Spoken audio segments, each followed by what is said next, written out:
kisses her without her permission, and I don't think she kissed him back. She just she kind of didn't. stayed there. And ladies and gentlemen, if she were to do that to him, he would have a full-on paranormal experience. The man would not be able to stay inside his body because he had such a reaction at camping when she wanted to lay next to him that if she were to do this same thing to him, it wouldn't be equal. If she were to say she wanted to have sex with him, if she were to kiss him without his permission, this is just such a double standard. It makes me sick. Listener discretion advised. Adult language and mature content.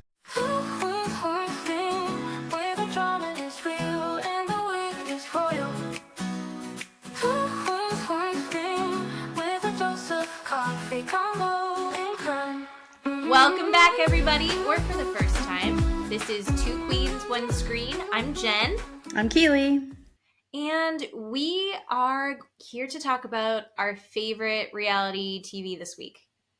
Yes. Like most weeks that we're doing this. So. Yep. This week was extra good because I know our listeners have now decided they are also very interested in Traitors. And we had the season finale of season 3 of Traitors this week. Yes, ma'am. Keeley, I believe I'm the one that told you to watch Traitors, right? That is correct. And then Keeley went full on and watched both previous seasons of Traitors, which I have not. So I told her about it, and then she became the expert. This is my first finale of Traitors. So this is the first time I've seen them go all the way through. Keeley, you've seen 2 other finales. Yeah. How do you feel about this finale compared to the last ones? Well, I didn't like season 2. I just logistically, I don't like how they do the ending. I just don't like how they do it. I think they do with too many people left over. Mm-hmm. I don't like the fire pit. I don't like it. Season 2, they had 3 people left over. Oh. They were all faithful, and they all seemed to get along. I thought it was going to be good, and they were going to end the game. Oh my gosh, they blindsided 1 out of the 3. Oh. So the first fire pit where they threw the satchels in, the girl that they banished, she was the only one that her satchel was green. The 2 that ended up winning threw their satchels and it was red. So they kicked her off and they completely blindsided her. They told her that they were going to keep her. And they didn't. They kicked her off. The faithful were the traitors at the end. Yeah. And which is fine. I mean, I get all of that game playing. The 2 of them were on MTV The Challenge. Have you ever heard of that? Yeah. Yeah. And honestly, I recognized them. I mean, it was like from oh my gosh, I'm going to date myself, in the 90s. Anyway. And so I don't like how they do that. I don't like how they give them the opportunity to banish somebody at the fire pit and then... They do it at the table. Yeah. I think they should do it at the table. I don't think they should have that many people. I think it's too many people. I guess the 3 isn't too many, but they had... What did they have? 5? Well, they had Brittany. 5 at the table, and then they had 4 at the fire. Yeah, 4 at the fire. I think 4 is still too many at the fire this season. I don't know. I just don't like the banishment at the fire. You didn't like the green pyrotechnics? I mean, all of that is fine. It is what it is. I'm a sourpuss about it. I think they should end the game, right? There shouldn't be a banishment. I don't mind the ending the game. Yeah. There at the fire pit. That's fine. But I don't think they should have the opportunity to banish. Do it again. Mm-hmm. I have to say I was really disappointed in Alan Cumming's poncho. I just feel like he's looked so much better all season long. I want him ending in his wedding dress again. I felt like the bedazzled poncho. Yeah. It looks like somebody put a fleece blanket and bedazzled it. And I was like, I could make that with a hot glue gun. I want to see some couture. Yeah. I want to see something. I think he's dressed more impressively. But I liked it. Everyone just fell in love with Dylan. I found him quite charming. And I love that he buddied up with Ivor. And I love that he and Dolores became so close. And I was terrified that they were going to kick out Gabby because I've also fallen in love with her. I have not watched The Bachelor or The Bachelorette because I love everything about what that show is. I love a competition. I love love. I love just a bunch of horny people in a house for no good reason and drinking. Yes, like I will watch that every day. The problem is that I know that you have to dedicate hours every week when that's on. Like there's so many hours of that show on television every week. I don't have the time for that. Yeah. So it's like I choose to just say no when it comes to that. And I feel like I've really missed out on Gabby. Oh, you have. Every time that a meme pops up with her or a quick little video, I eat it up. I love her. And I love her with her now wife. She just got married. And her new wife, I wouldn't have assumed them together. Yeah. They're just, it doesn't mesh. Dad and I were talking about that earlier. I made him look at her new wife and he was like, what? And I was like, yeah. It's farther apart than Ellen and Portia de Rossi. You're like, these don't go together. Yeah. But they do, and she's really, really funny. So I was happy to see her win. I was impressed that they got Brittany out. And I think Brittany was almost disappointed that they figured it out because they were like almost pulling stuff from earlier in the season. It's like, she just got there. I was so proud of Brittany for voting out Danielle. God, yeah. Because fucking Danielle, I think everyone kind of hates her now. Yeah. Like, I don't think anyone's still on Danielle's side. No, absolutely not. I didn't get all the way through the reunion last night. Did you get through the reunion? I didn't watch the reunion. I started to watch the reunion in season 2 and I hated it. So I stopped and that's why I didn't watch this season. I might start the reunion for season 3, but I don't know. I'm kind of not into it. Yeah, I don't know that it's worth it. Matt and I were like, ooh, we're going to watch that. And then I was like, eh. Yeah. I turned it off because I was coming to talk to you. But the only thing that I found super interesting during the reunion was they had talked about in social media, and some of the contestants who had been kicked off were like, we believed Danielle was a faithful because she was swearing on the heads of her grandchildren. And everyone's like, that's like shitty. And part of me goes, they go, Grandma, how could you? You go, I'm taking you to Disneyland. How about you shut up and you just accept it? Horrible person. Like, you guys can swear on my head if you're going to buy me a present after. But she said that she did that because she was trying to convince Dolores. Because Dolores had said, I swear on my children. And then Danielle upped the ante and said, I swear on the heads of my grandchildren. And then saw that really moved people and then just kept going with it. I don't think that Danielle was a bad game player, but I think she wasn't as good as she thought she was. I think Danielle was as impressed with herself as Sandoval was impressed with himself. Both of them not really as warranted as it should be. Right.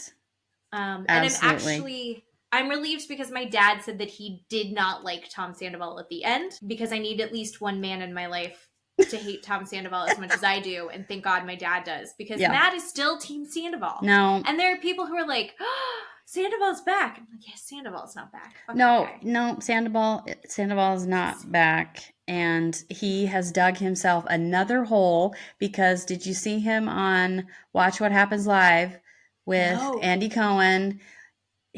He's talking shit about Ariana again. So he redeemed himself. Redeemed, people. I hate him. I hate that to watch on television for a little right. bit. He didn't do Interesting. anything good. No. And then he goes on Watch What Happens Live because he was interesting on Traitors. And what does he do with his 2 seconds of redeemability? He talks shit about Ariana, people. Yeah, done. Absolutely done. This is what he's about. He's a piece of crap. Yeah. No. Yeah, I'm no. gonna have to watch that Do tonight. it. Yeah. I cannot. I can believe. I can believe he would do it. Yeah. She hasn't. I follow her. She doesn't say anything about him anywhere. No. No. Why would she? He can't move on. Yeah. I did see, speaking of the Vanderpump universe, Jax Taylor is like 80-something days clean from a cocaine problem. Yeah. That Tom Sandoval knew about for the last, 15, 20 years? Yeah, I know. I mean, come on. How do you be on his side when he's parenting a kid? Gross. Poor Brittany. I'm so glad that she is done with him. I'm proud of Brittany, and I'm so happy for Brittany, and I hope that the Valley, which Jax Taylor says is his show that he came up with, no one believes that.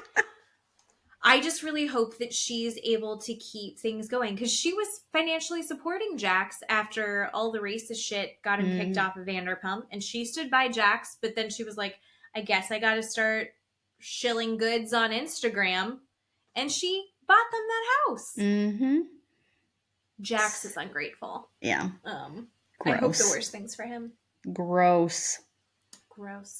But oh, so good. I love mess.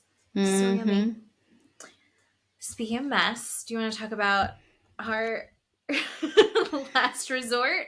Oh my gosh, will this never end? We're on episode 14, people, and we're still going. 14. Yeah, they named it the last insult, I guess. Yeah. There were a lot of insults. Mm. A lot of insults this round. I mean, basically, we'll start with Julia and Brandon. Oh, Lord. Okay. Just because this episode really went with, there was actually therapy in this episode. Yeah. Which was thrilling. And there was some pretty good therapy in this episode with therapist Heidi. Where has Heidi been hiding? An actual functioning therapist? Yeah. With very reasonable input and actually trying to get to the root of a problem. Who knew? Good for you, Heidi. Good work. You earned your paycheck. So there was some therapy, and then the other thing was that they go to a bar again. My Lord. Yes. So 2 steps forward, 4 steps back. But Julia went to the bar with everybody. Brandon, really, we didn't see him. We saw him in between the sheets complaining that they went out without him. But he admitted he stayed home feeling sorry for himself. Right. He did say that. He's still recovering. I mean, he has been just unloaded on by Julia. Mm-hmm. Over and over and over again. He cannot see how anything is going to move forward. And Julia goes out with everybody. And Julia says, I'm an immigrant and I feel very alone and isolated here. My support system is Brandon and his parents and our dogs, and I have no one else. Mm-hmm. And the girls all gave her a lot of support. Yeah. And they're saying, yeah, it is really hard to be an immigrant and to go through this. But you also have to take some ownership and make it a point to go put yourself out there and find friends. Here's my problem with that. They're in bumfuck nowhere, Virginia. Who is she supposed... The cows? Who is she supposed to find to be friends with? Yeah. I mean, there is the Walmart. Maybe a CVS? She could troll the parking lot. One of Dollar those. Tree? Dollar Tree. All of those. I mean, she can't be friends with Betty, her mother-in-law, because Betty doesn't like her. So that's a no-go. Betty can't introduce her to Betty's friends, right? So that's a no-go. Yeah, I don't know. Natalie was the one, wasn't Natalie in Between the Sheets, where she was like, Yeah. go, right, do something with your life. I don't feel sorry for Go you. get your degree. Go try harder. Go do something. Go support yourself. Part of that is kind of true. Like, Julia can go make an effort somewhere, but also she's very isolated in so many different levels. So I can see where she also feels kind of like it's hopeless. And I think in the same way that Jasmine is choosing the wrong solution for her sexless marriage, I think Julia's choosing the wrong solution of, I'm going to bring my parents here so I'm not alone. Like, it's not necessarily the right solution. Does she have a right to ask for that? Absolutely. Yeah. Does she have a right to pursue it? Sure. But there are consequences to that. Namely being, Brandon is like, this fucking sucks. Absolutely no way. And we find out in Between the Sheets, he's been in that room going, how are we going to split things? So it sounds like he and Julia did buy a house. Yeah. So they live in their own house. How is he going to split this house? I don't know. That's true. And I think I asked that last week. Why would you bring, not that you would have to choose, but if your parents are divorced, bringing both over, it's kind of a weird conundrum. It seems really complicated and very difficult. The likelihood of success seems very low to me. But I also understand why she would want that. But he's fully on the path of going, what does divorce look like? How do we get this started? Yeah. He's throwing in the towel and he's starting to think logistics. Yeah, he's packing his bag and wants to go home. So that sucks. So that's all we have for them this time, and seems not great. Seems not good. Yeah. And I don't know if this means anything, but she had also mentioned, if something happened between Brandon and I'm not staying in the U.S. My dream wasn't to live in the U.S. I'm going to go somewhere else. And her Instagram, she's doing a lot of traveling. So who knows? Oh, okay. Yeah, I don't know. Then we've got Josh and Natalie. Oh, please, Jesus. They had a one-on-one with James again. Well, Josh did. Josh had it by himself. Josh did, and apparently he had some come to Jesus moment, or his dick got hard, or I don't know, the wind blew. I'm not quite sure what happened there, or why he decided. To me, I felt like it was pretty clear. Josh got real horny. Oh, for sure. And suddenly he was like, do I love her? Yeah. When not even 12 hours, 24 hours before, he was hiding at the gym stairs so he didn't have to be seen by her for half an hour. Yeah. Ridiculous. What's going on? He doesn't understand why he can't let her go. Yeah. But he wants to move on, but it's because you want to have her for only one little part of who she is and not anything else. I think is pretty clear. We've talked about that. Yeah. His come to Jesus moment is he goes, maybe I do really want to see if I can make this work with Natalie. And when they're all getting into the van to go out drinking that night, he's like, Natalie, come get in the van with me. And he tries to be a gentleman and get her in the van with her. And then he starts saying gross things to her in the back of the van. Right. And she's like, God, I love this dress. She did look really pretty. She's like, I love this dress. She's like, oh, it's $20. Yeah.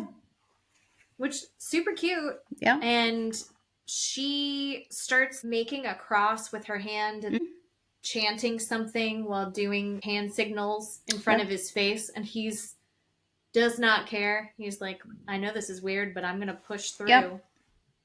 Kisses her without her permission. And I don't think she kissed him back. She kind of stayed there. And ladies and gentlemen, if she were to do that to him, he would have a full-on paranormal experience. The man would not be able to stay inside his body because he had such a reaction at camping when she wanted to lay next to him that if she were to do this same thing to him, it wouldn't be equal. If she were to Yeah. say she wanted to have sex with him, if she were to kiss him without his permission, this is just such a double standard. It makes me sick. Like, I was triggered because as they're in the back of the van, I can't. She's sitting in her seat. Yeah. And he's like eating in front of her, and he's like in her face constantly. Yes. And all I could think was, put on your seatbelt. Yep. You're not sitting appropriately. Do you know what's going to happen if you guys get in a wreck? All our dreams, because he would go through You the can't tell windshield. Jen is mom. It just drove me nuts. I was like, that's not how you sit in the car. Yeah. But he was just in her face, and she's just trying to like politely block him out. And he's, I want to take you tonight and toss you around. Oh, gross. And he's saying this to her, and he's pushing her hair away from her ear so he can whisper into her ear. And everyone in the front of the van is like, what are you doing? Yeah. Kind of teasing him. Yeah. She leans forward and says, Gino, will you please tell him to stop? Mm-hmm. Another red flag. If she's even saying, I need someone to help me. Please, someone help me. And then she reaches over and grabs Gino by the shoulders and starts giving him massages, starts directing all of her affection to Gino. And she's, where's your wife? What's going on? Tell me about how bad women are, except for me. Actually, I'm curious. What did you think when she was giving Gino? You think that was more of like a help me moment? Yes, she clearly did not want his affection. She was not wanting, she didn't want it. That's what it looked like to me. So she was uncomfortable. Yeah. I think I also just got irritated because I was like, don't touch somebody else like that. Don't do that. Don't do that to Gino. Jasmine got pissed off when she rewatched it Between the Sheets. The thing is, Josh is all over her, literally kissing her without her permission. The only thing she can do to get away is touch someone else. Which is so weird. Yes. The hot and cold of him is so extreme. Yeah. He's talking shit and wants to be anywhere but where she is. Yes. And then he is in her face and will not give her any space. Yep. And is cornering her in the back of a van. Yeah. It's intense and extreme with him. Yep. Not a fan of Josh. I don't want to shock anybody, but that's really them. That's the whole thing that we see with them. And then we have Rob and Sophie. Rob and Sophie get to have therapy with Heidi, who we are a fan of Heidi this time. So far, we like Heidi in this episode. Yeah, so Rob and Sophie, we see them. They're outside exercising, but then they have a flashback of their one-on-one. And Heidi says, okay, tell me what happened.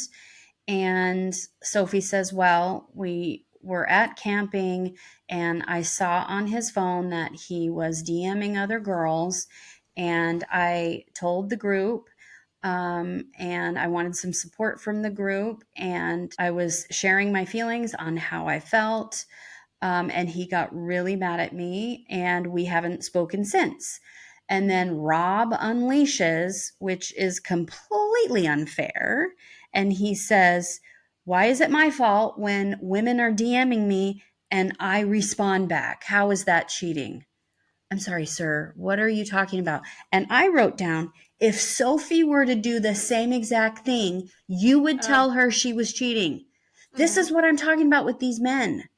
If these women were to do the same exact thing, it wouldn't be acceptable. Just like Josh. He would have an out-of-body experience if Natalie were to touch him. And Rob, if Rob were to see on Sophie's phone that she's talking to other men, he would say she was cheating on him. But no, he turned it around and said, all I'm doing is responding to women DMing me. Sir, that's cheating.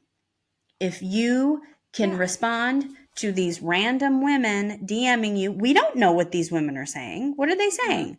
Are they talking sexually to you? Are they talking about your body? Are they asking you to go out?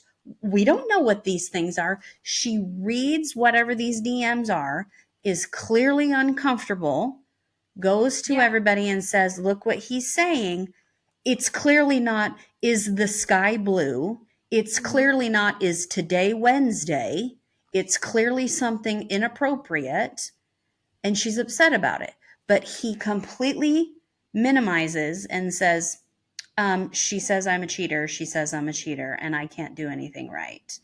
And so Heidi says to the two of them, listen, you either have to accept what has happened and move forward from here, or you don't and you break up. Right. And this is what I love about her. She doesn't pick a side. She doesn't point fingers and say, Rob, oh my God, you're the best. Sophie, you suck. Get out of here. Like Miss Sarah, male apologist. Right. She tells the two of them either figure it out and say, okay, from today on, we're going to accept what's going on and we're going to move forward. We're not going to talk about it. Or I can't live in this relationship and we're done. Right. So Sophie says, Rob, I really love you. You just hurt my feelings. I feel bad about my body. You make me feel bad about myself. And then Heidi says, can you accept that? Can you receive what she says? And I really like that she said that. And he said, yes. And then he says, Sophie, I really love you. And Sophie said, and she says, can you receive that, Sophie? And she says, yes. And they get up and they hug and they have a really good therapy session. Like a really genuine moment. And I think that's such an important note that Heidi makes is, can you receive it? Yeah. He can say this until he's blue in the face. Do you hear it? And vice versa. She can say, I love you. Do you hear that and receive it? Mm-hmm. The disconnect for a lot of couples is it doesn't even matter what the other one is actually saying because they're not going to be able to hear it. Right. And so forcing them to go, oh, I need to actually acknowledge this and take it in. Yep. I thought was a really smart step. Mm-hmm. We also miss in the episode, but we find out in Between the Sheets, they did a cooking class together. Yeah. Which everyone was pissed. They're like, when was there a cooking class? Like, it was just for Rob and Sophie, apparently. Yeah. And they had a nice meal, and Rob's joke was like, yeah, this was a really nice meal. We all sat down, and it only took 3 other people to get it done. They also have very conflicting stories as far as Sophie's cooking. Yeah. Sophie explains that she has cooked for Rob, and there are certain things that are really basic that blew Rob's mind, and he just loved them. And she said, oh, a jacket potato. And the jacket potato that she describes made me want to vomit. Oh my God. Yeah. So it's a baked potato that she puts tuna and mayo in and serves it that way. And she said that Rob thought it was amazing. Rob, in the interview, says that she takes the tuna and doesn't even drain it. Oh God. And will throw it in things. And that she'll like boil noodles and then take sauce from a jar and not even bother heating it and then put the tuna fish in. And she's like, here's spaghetti. I'm wondering if it's really that bad, but I don't have high hopes because she explained her jacket potato. That also sounds disgusting. Well, here's the thing. When they first got together, Sophie was what, 21, 22? And her mother was a drug addict, for God's sake. When in hell did a drug addict have time to teach her how to cook? So come on, people, put it in context. Rob, you asshole, when does she have time to know how to cook? I mean, come on. Somebody has got to be on her side and be like, I will show you how to cook. If you are such a dick that you can't say, okay, this is gross. I'm going to show you how to cook. But no, he goes on national television and blasts her until the day is long and say how terrible she is. Well, let's put it into context. When you got together with her, she was basically an infant raised by a drug addict. So in general, these men who date women significantly younger than them. Yes. And then are shocked when they have a more naive perspective on things. No skills. And lack of skills and lack of experience. And they don't remember what it was like to have dial-up internet. Yeah, because you just got together with someone who was born in the 2000s. Right. dipshit. Yep. Don't be frustrated Mm-mm. when you're dating a younger woman for her ass and she doesn't come with deep cooking knowledge or life experience or remember what it was like to come home and watch Saved by the Bell. Like, fuck off. Right. That's not Exactly. what her world was like. Right. And he isn't with her because of that. He's with her because he liked her giant ass. Yep. And he's been very open about that. What I find so frustrating about Rob in this episode is that he also starts saying, okay, let's talk about what it's going to look like after this. What is your dream future for us? Yeah. And she goes, oh, it would be so cool if we could live in a big ass house with a bunch of land. And I want a little miniature pony and a micro goat and a micro pig, and that would with our dogs, and it would be so fun. And then he starts jumping on her for not being realistic. It's like, you just said, if we could have a dream future, what would that include? Granted, I think he meant about the relationship. Yeah. But he's been like this since the beginning of the relationship when he moved her into a hovel with an outdoor bathroom and was like, you want clean dishes, you spoiled brat? He is irritated at her for not being realistic, but he expects her dreams to be in the gutter. And that's the other thing about these dudes who date these younger women who are like, I would like to really make sure that we bring you down and make sure that you are being realistic. And it's like, yeah, for you maybe, because you're in your late 30s, however old Rob is, 40s. So, yeah, you don't have the same amount of opportunities that maybe you had when you were 20 before you fucked everything up. Yep. And now you can't date someone mature enough that would put up with your shit. Right. And you're shocked that there's some things that are not as easy to go along with when you're dating a younger woman. So I don't know. That was something that bothered me. No, I 100% agree with you. I absolutely agree with that. And we all had gross food that we made when we were younger. Of course. Of course, but he's so judgmental towards her, and so critical, and he doesn't reflect or turn the mirror back on himself at all. Do you not remember the apartment that you moved her into that was all one room and you had to walk through the rainy patio to get to a bathroom? Yep. Where your bed was next to your microwave? Right. Yeah. I find him so irritating. I know, dude. And then he's like, she needs to be more realistic. It's like, no, I would prefer she shot for the moon. Yeah. Because I think she could find someone that would, like, let her be a sugar baby and she'd have to do very little work. Oh, for sure. She's married to him. Or someone that would actually show her how to exist, right? Again, she did not have a parent that showed her how to do anything. That didn't show her how to do laundry, how to clean her house, how to iron, how to cook a meal, how to do anything, how to even take care of herself, how to have a partner. I would love for her to have a partner that had a little bit of some quiet time to go, honey, I'm going to show you how to do this. Let's go do this together. But no, you got impatient, judgmental, critical Rob the knob. That is who would rather shit on her about the fact that she doesn't have those skills. Yep. Oh, men. So Gino and Jasmine, I genuinely feel like Jasmine has real affection for Gino in the weirdest ways, but I feel like it has to be real and it has to be there. In the van where they're all driving to dinner, Jasmine was wearing a cowgirl hat, and she was like, I don't know how Gino wears these things. And they said, well, he's bald, so maybe his head's cold. And she goes, oh, his head, it's like a baby's head. It's so soft. I love it. Oh, that's so sweet. She also talks about, I don't remember why this comes up, but she talks about how she doesn't have any shame for her kinks. And one of her kinks is she likes sucking on Gino's toes. And it's the dirtier, the better. And the main reason that she likes his dirty toes is that she's vegan.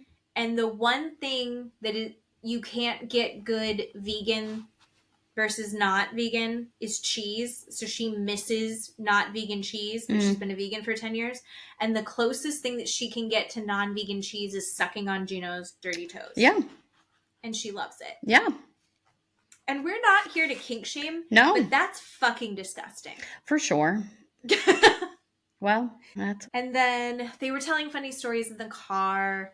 And it was just most of the women just being silly in the car together. Mm-hmm. And she was telling a story about how she accidentally forgot to wear panties the other night.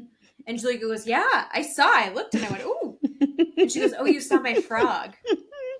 Here's the thing. Was her frog shaved or not shaved is what I want to know. Oh, she spent too much money on that to not keep it really well groomed. We've seen her in a bikini. Yeah. I bet that is lasered off. Okay. That's what I was thinking too. But she said that she calls it a frog because she makes noises. Yeah.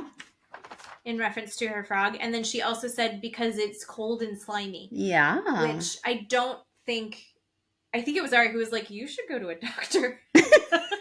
And the cold part, I don't agree with.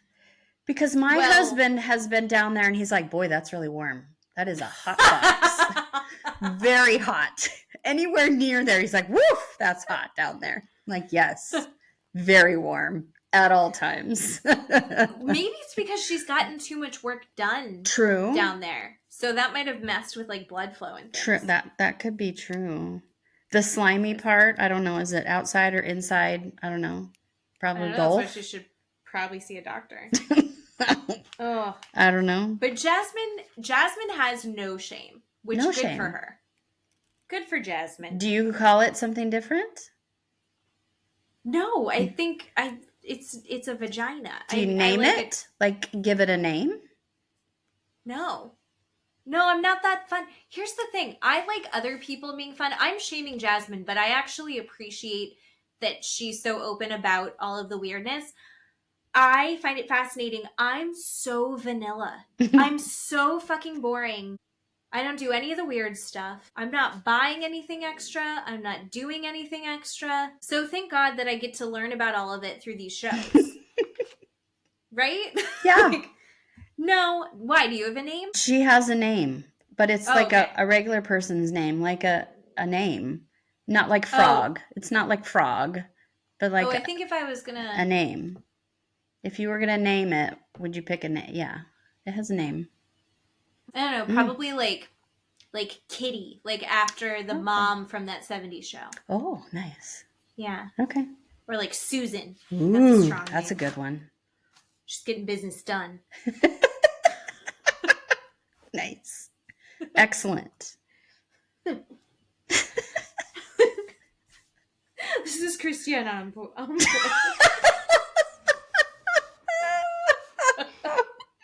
Or AOC. Or AOC. You get weird with it. Like, who is it that just showed up on TikTok? No, Casey Anthony. Yeah, this is Casey. No, don't do that. I don't know the worst name. Serial killers. No. Oh, God. That's awesome. Well, that's fun.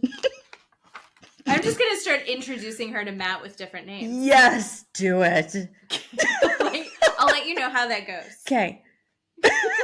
Don't tell him ahead of time. See if he can figure it out. I know. He's going to be terrified. Oh. But she's in a good mood. Everything's kind of silly. She's had a great therapy session with Reba. Reba.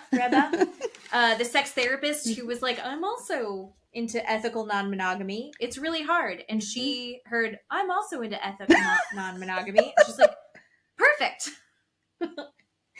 So she's having a good time and she sits Gino down. They've actually had, he even says they've had a good couple days. Maybe this is a turning point for them. He's feeling good about it. He's talking about it in the van.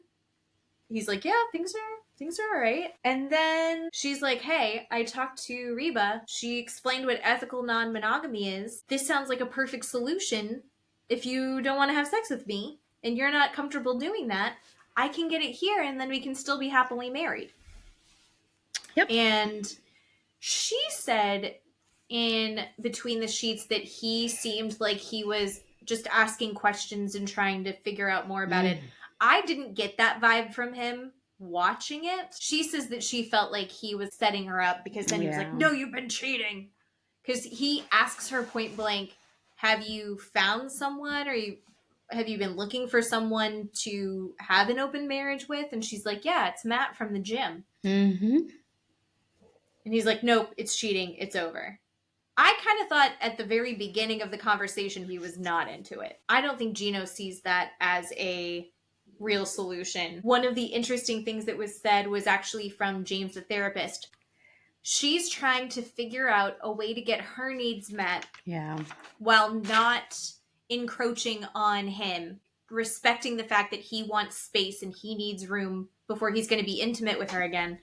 And she's like, if that's going to take a long time, I need these things. I refuse to be in a sexless marriage. If you want to be in a sexless marriage, I can respect that for you. I love you. I want to be married to you. This is how we get our needs met.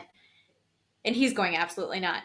And James said, do we even want to meet each other's needs? And I think that's the question that needs to be out there. Gino does not want her to have those needs met. He is doing all of this to punish her. Yeah. And I think he enjoys being able to have that power over her. Yes. And punish her with this. So if it was like, I don't feel connected to you, so I don't want you to have any of that. Yeah, he says it's not all about you. Because here's the thing. Kudos to Jasmine. She has made a decision. She goes to him and says, look, this is how it's going to go. You are either intimate with me while we're here, or we're going to have an open marriage, and here's the parameters. She has never gone to him and given him an ultimatum before, ever. She's never made rules. She's never said, this is how it's going to be, or X, ever. She's always said, what do you want to do? Let's talk about it. I don't know what to do, blah, blah, blah, blah, blah. And I thought it was very good of her and very strong and confident to go in there and say, this is what we're doing. Figure it out.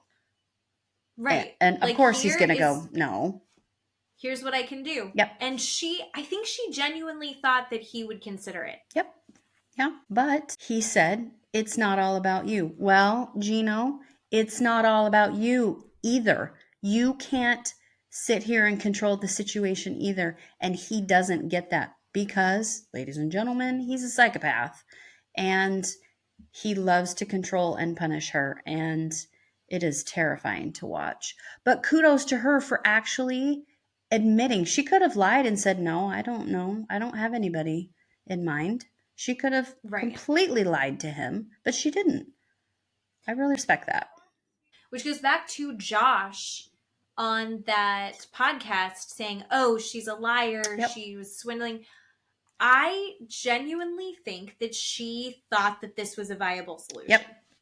I think she was wrong from the get-go, but I think she genuinely thought that this is something she could do to save her marriage, where she could get what she needs and she could be respectful of the space that he's asking for until they could build up. She's like, I don't even want to go have sex with Matt.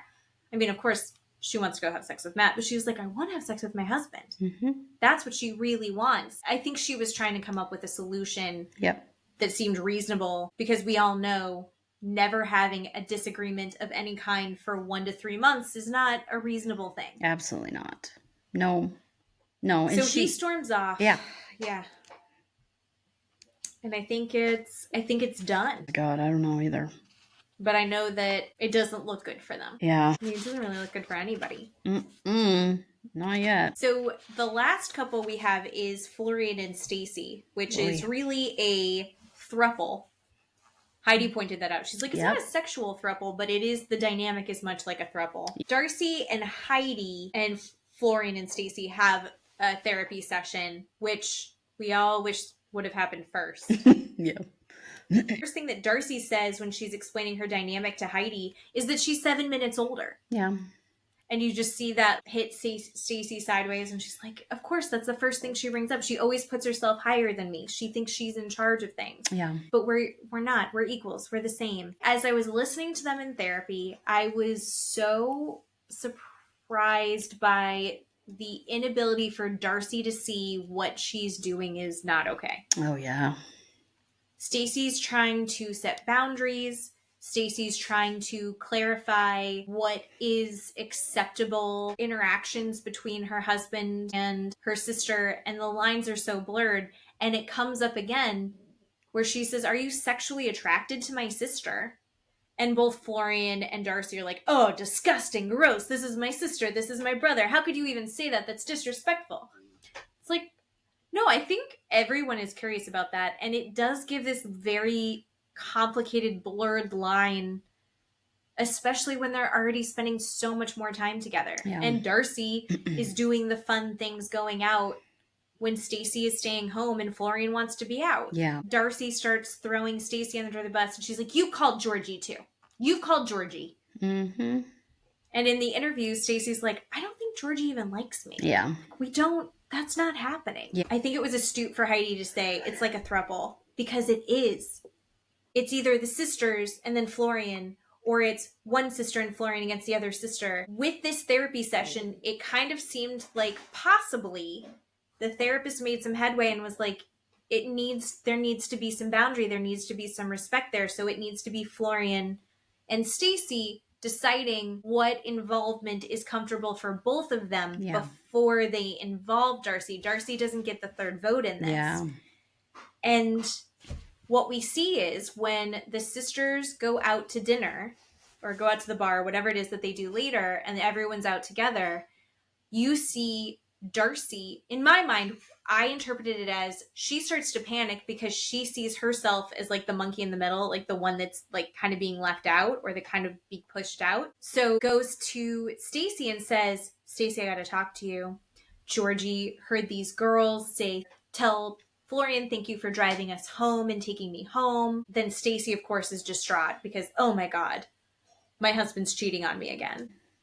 Darcy's like, "Yep, I have your back. I'm here for you." So it's literally triangulating. She is setting herself up to be on one side or the other, whichever one feels safer or better or stronger in that moment. She's like the wedge between them, and she's just picking whichever side seems smartest for her in that moment. Yeah. So when she was feeling like she was getting edged out as the married couple was becoming united front, she was like, "No, I'm going to split that up." That's what I saw happening. No, I completely agree with. I want to go back just for a second to their therapy, because Heidi mentioned when they all walked in, the first thing she noticed was Florian taking the middle seat. Florian could have taken any seat, but he literally sat in the middle, which is a complete demonstration of their entire relationship. And I didn't pick up on that until she said that, which is completely interesting. The other thing I picked up on was I feel like Stacey, this entire time, and I think I've said this before, she has grown so incredibly from the first episode till now. And you have seen that with her and Florian.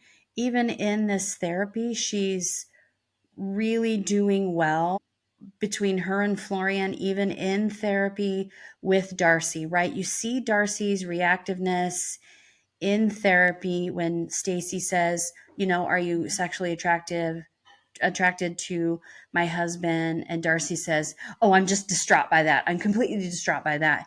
And she's almost emotionally immature with her reaction, and she goes from 0 to 100, and Stacey just sits there, and she's really great about it. And you see how wonderful she is in that therapy and how much she's grown in the show. And then, they go to the bar, and just like you said, when Stacey and Darcy get together and they feed off each other, she completely crumbles and turns into this horrible, completely different person. Reverts. Yes. She reverts back to who they were probably when they were 17 Oh, years old. it's terrible to watch. In that whole thing, I think it was terrible. I think Darcy blew the whole thing out of proportion. I don't absolutely believe that anything happened. I think that Darcy tried to insert herself in between the two of them, just like you said, to try and build a wedge, because she saw that her and Florian, Stacey and Florian, were doing well.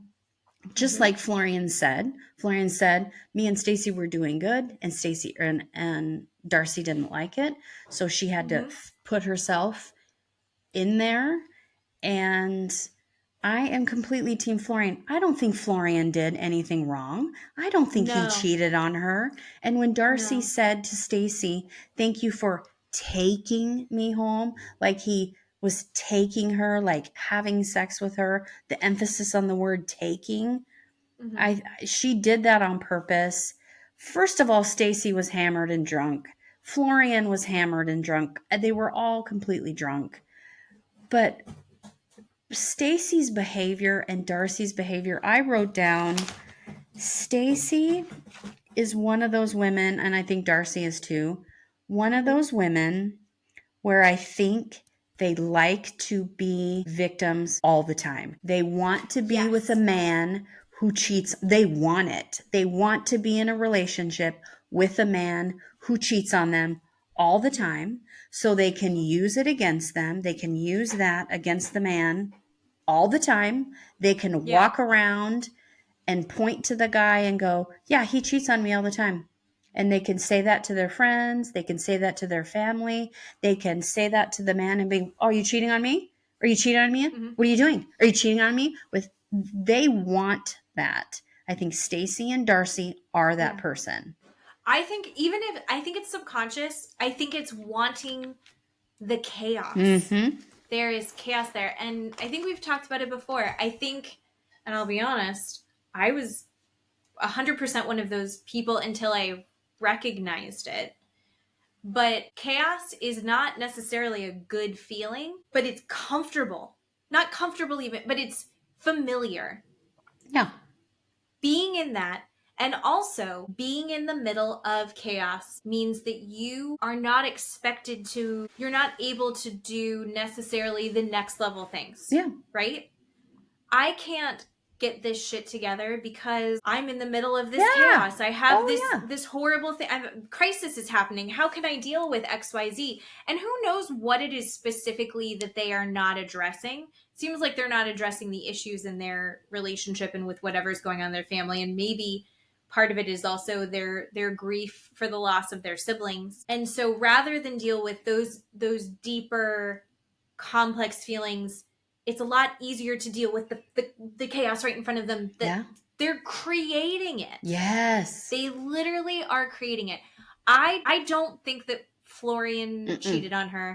Everyone else heard that and went, oh, and there was makeup on his shirt and there are phone numbers in his phone and she doesn't know who those phone numbers are. I'm going to be honest. I have, I don't know, hundreds of contacts and in my phone, and I know who 7 of them are. Yeah. Like, I really don't remember who any of these people actually are. I mean, poor Florian. He even said, I have worked so hard to get Stacey's trust back, and now Darcy has ruined it. All he was doing was walking this girl back to their same building and trying to get her home because she was completely drunk, and opening this elevator for her. That's all he was doing. And we've seen Florian with the other women. Like, he will scream at everybody if he's mad. But we've also seen him be very much the big brother, the supportive dad figure to these other women who, Julia, super fucking hot. Natalie, super good looking. Jasmine, super good looking. And when he is in protector mode, he is so kind and it is very brotherly. It's very like, you're like, he's a good, safe dude. I totally see it. And at that moment, a lot of people are like, oh, there's all these little pieces of evidence. I don't know that there is. No. Does it really matter what I think? Of course not. Who knows what the actual truth of it all is? But the whole thing seemed very much spun up by Darcy in this moment that she was kind of getting wedged out.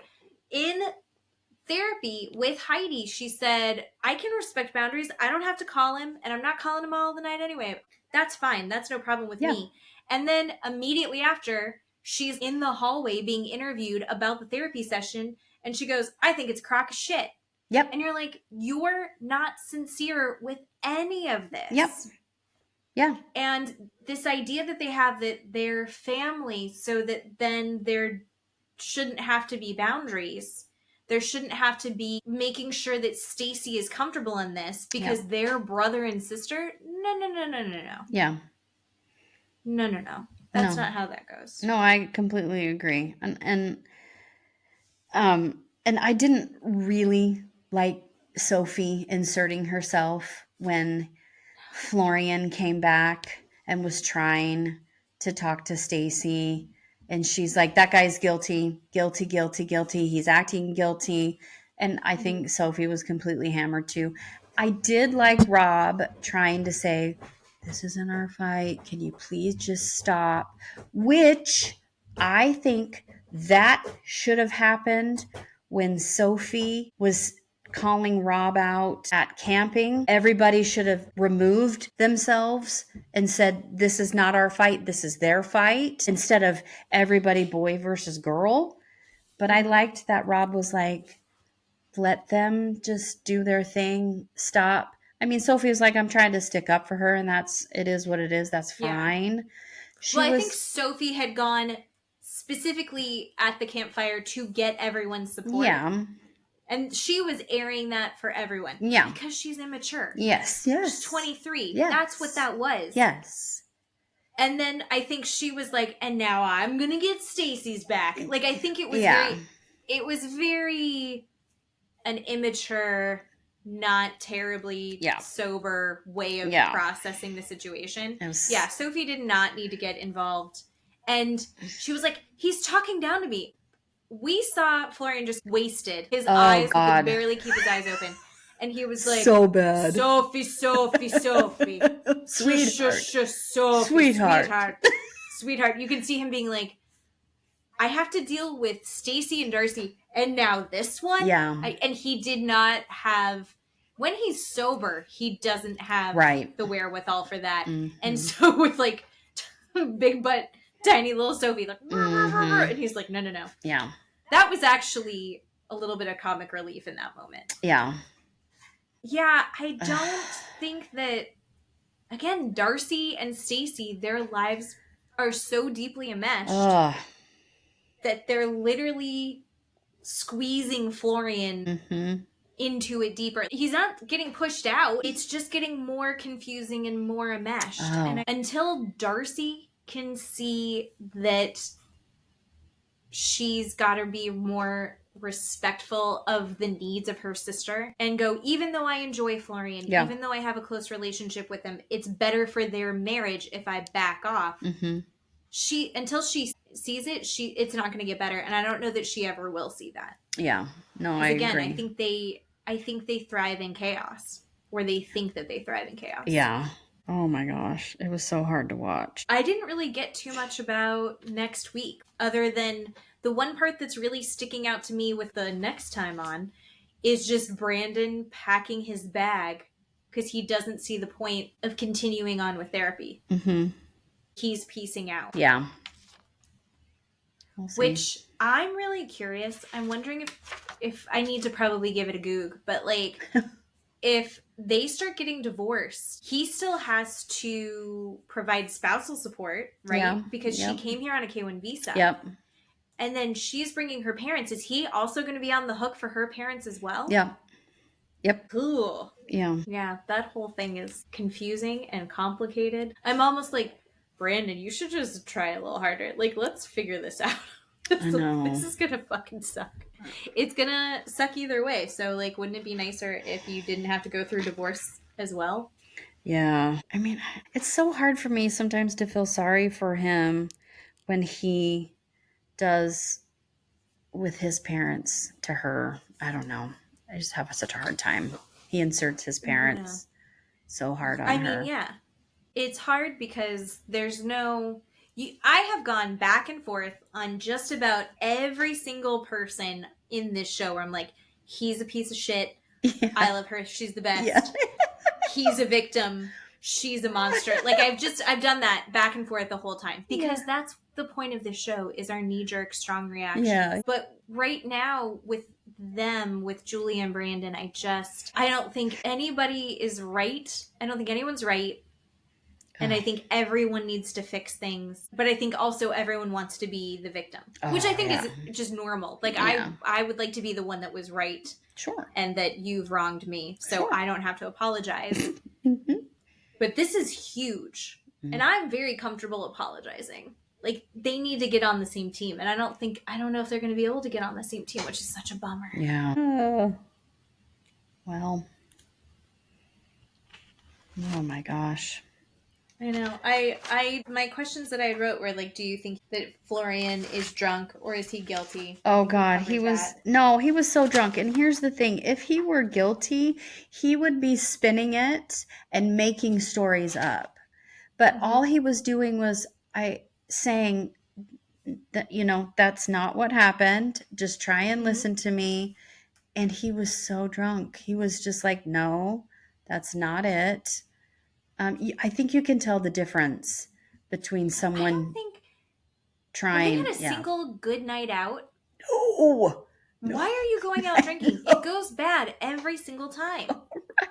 Isn't that the definition of insanity? Like trying the same thing over and over again and expecting a different result? I know. He was so funny. On Between the Sheets, I wrote this down. He said, when I went back in and I was trying to talk to Stacey and I hear Sophie, and it was like this British ghost shows up out of nowhere. He goes, I didn't know what was happening with Sophie. And I was like, that is the funniest thing. This British ghost show shows up from nowhere. I just love him. He's just so cute. Like, and I think he genuinely is sorry and wants Stacey to trust him, right? He's not going to do this again. But he also doesn't want to be at home stuck and not go do anything too, Right. Which it's really hard to build trust back when you're going back to the scene of the crime. Yeah, sure. He does say he was scary, Florian, because he was like, I'm going to make her cry at the tell-all. I'm going to make her walk out. I know. Like he has harbored a grudge. I'm wondering if it's from that moment or if we're going to see more where she's pissed him off more. Sure. But he had been like I said, he'd been sweetie boy to all the girls for the most part, other than when he gets drunk and pissed off. Ooh. Yeah. He's something. I'm wondering if we're going to see something more between Sophie and Florian not getting along, which he won't let it go. Maybe Sophie won't let it go and points the finger some more at him or something about it. I think you're probably right. And I also think Sophie needs to butt out. Well, because, we see Stacey doesn't stay the night in her hotel room. She stays with Darcy. Male apologist therapist would say, they are hypnotizing each other. Oh, God. By repeating the same thing and having strong emotions. I can't stand her. I was so bummed out to see Stacey backslide so far. I know. Me too. But you know what? I don't want them to not spend as much time with each other because thank God we need them together for the genius of their jewelry making. I know. Beautiful. Beautiful. Love it. All right. Well, next week. On to next week. We'll figure out what happened and we'll report back to everyone here. Okay. Flip-flop on everybody again. Well, I love you. I love Thanks you. for talking to me. Okay. And we miss you guys. Thanks. Bye. See you next time.